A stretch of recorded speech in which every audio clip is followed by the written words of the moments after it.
ఎవరిని నమ్మినా ఏమున్నది లాభము, నమ్మిన నా వాళ్ళే చేస్తున్నారు మోసము. మనసుకు గాయము చేస్తున్నారు కొందరు, అవసరమున్నంత వరకే ఇంకొందరు.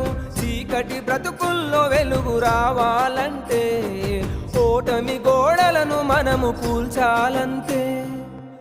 ఎవ్వరు నా వాళ్ళో ఎవ్వరు పరాయోలో, ఎవ్వరు స్నేహితులో ఎవ్వరు శత్రువులో, ఎవ్వరు నా వాళ్ళో ఎవ్వరు పరాయోలో, ఎవ్వరు స్నేహితులో ఎవ్వరు శత్రువులో.